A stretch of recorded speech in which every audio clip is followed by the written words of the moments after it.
Můj šéf je debil. Můj šéf je debil.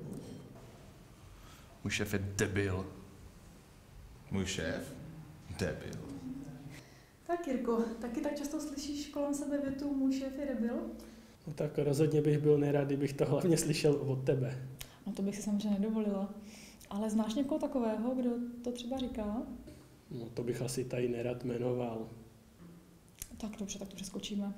I když napadá mě že asi Franta Pšurný, ale musím říct, že jeho šéf je fakt debil. Co bys mu poradila? No, tak hlavně bych mu řekla, že se s tím špatně žije, protože vědci z amerických univerzit říkají, že radost z práce činí zhruba 20% naší celkové radosti ze života. Já bych dokonce řekla, že u mnoha lidí je to ještě víc. Zároveň tyto věci říkají i to, že to, jak vnímáme naši práci, včetně našeho šéfa, není ani tak reakcí na objektivní realitu, jako spíš výsledkem našich myšlenkových vzorců. To je zajímavý, to znamená, že v takovém případě je debil vlastně Franta, ne jeho šéf. Vlastně ani tak nezáleží na tom, kdo z vás dvou je debil, jako spíš na tom, co pro tebe tvoje práce znamená, nebo pro Frantu, a jakou roli v tom ten šéf hraje. Jak to myslíš?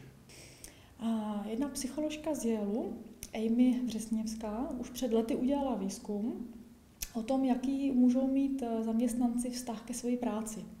A přišla na to, že tenhle vztah může mít trojí podobu. Buď to může být práce, prostě to, čemu se anglicky říká job.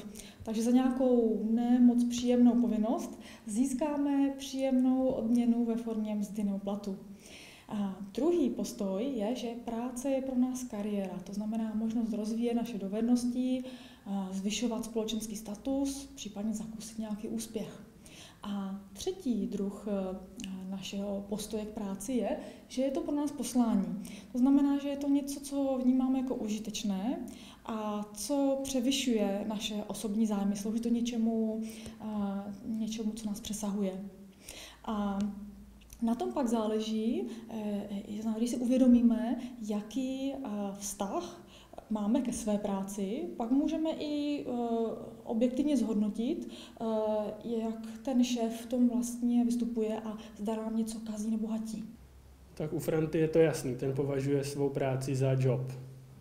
No tak tam mu může dost tedy, nevím jestli překážet, ale určitě tu práci hatit, pokud mu třeba neumožní tu práci vykonat, nevytvoří mu pracovní podmínky, nebo mu případně nepošle tu mzdu. A jak by se to změnilo, kdyby Franta považoval svoji práci za poslání? Pak je třeba si uvědomit, co vlastně tvoří to naše poslání, co třeba pro tebe je důležité v tvé práci. V případě je to jasný, já prostě vždycky chci, aby můj klient rostl a ta jeho firma a abychom při té spolupráci se vždycky spolu něco nového naučili. Tak pak je pro tebe důležité položit si pravidelně, průběžně otázku, přispěl jsem dneska pozitivně k biznesu svého klienta, naučil jsem se něco nového, případně naučil se můj klient něco nového a to jsou ty hodnoty, které pak můžeš pravidelně sledovat. Co když bude ta moje reakce každý den jiná? To je dost pravděpodobné, že to bude kolísat den ode dne nebo týden od týdne. Ten pracovní život není nikdy úplně dokonalý. Je důležité, aby ta hladina uspokojení našich klíčových zájmů neklesala pod určitou úroveň. No a co když Franta zjistí, že vlastně šéf nedělá nějaký podrazy, vyplácí mu mzdu, občas udělá i nějaký dobrý skutek, ale přesto ho pořád irituje? Tak samozřejmě často je různé osobnostní naladění lidí a to je to, co v mnoha případech hraje roli. Co je naprosto důležité, je přijmout odpovědnost za ten svůj pocit, za ty svoje emoce a udělat nějaké rozhodnutí. Nejhorší je chodit do té práce a říkat si, no jo, šéf mě strašně irituje, je to debil, ale tak jako já tady prostě budu, že co, vždycky máme nějakou možnost, byť teoretickou, můžeme se rozhodnout, že tu práci změníme, protože byť jsou v ní uspokojovány klíčové zájmy, šéf nás prostě irituje, můžeme taky začít podnikat a být sami sobě šéfem. No a nebo si můžeme říct, že naše klíčové zájmy a hodnoty jsou v té práci naplňovány, no a že prostě zkusíme ten náš vztah tomu šéfovi trochu změnit. Jenže Franta prostě v té firmě zůstane, i když bude remcat, to je jasný. Jak teda má vlastně vypustit tu jeho negativní myšlenku v hlavě? Co bys mu prakticky poradila? Tak pokud Franta udělá ten rozhodnutí, že v té práci zůstane, je důležité, aby součástí toho rozhodnutí bylo i to, že teda změní ten vztah k tomu šéfovi, protože mu to zbytečně kazí život, tak v tom okamžiku může začít pracovat na těch myšlenkách. Ta myšlenka na to, že šéf je debil, se nedá vymazat tím, že ji potlačíme. Je důležité tu svoji pozornost upnout k něčemu jinému a ona pak může sama malinko zmizet. Takže když se Franta soustředí maximálně, a to nestačí jenom na pár hodin, je třeba pravidelně se soustředovat na to, co v té práci je pozitivní, bude to zřejmě to, co ho přimělo v ní zůstat, pak ta myšlenka negativní, která nám kazí život, sama zmizí. Co je proto třeba udělat? Pravidelně, zejména v začátcích, každý den ve stejný čas by si Franta měl sednout a napsat si, co ten den v jeho práci bylo pozitivní. Možná to bylo to, že dostal pozitivní zpětnou vazbu od nějakého zákazníka nebo klienta. Možná to byl příjemný oběd s jeho kolegou. Možná to byl fakt, že zrovna dostal vyplacenou mzdu a může díky tomu koupit svým dětem vánoční dárky.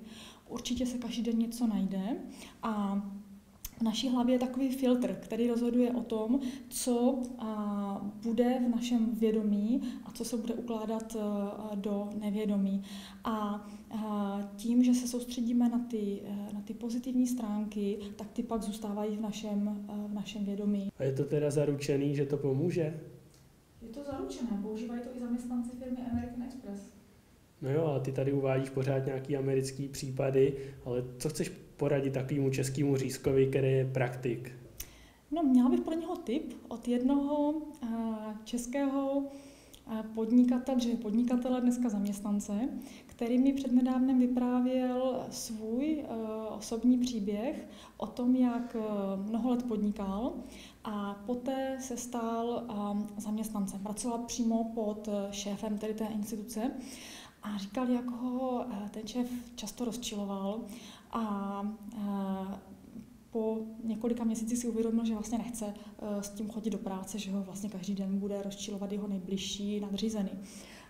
Tak se nad tím zamyslel a vzpomněl si na ty léta, kdy podnikal. Byl sice sám sobě šéfem, nikdo nad ním nebyl, ale taky si uvědomil, jak často ho rozčilovali jeho klienti tím, že byli často taky protivní, nároční, často dotěrní a jak velkorysý k němu musel být a tolerantní, protože díky těmto klientům ta firma prosperovala.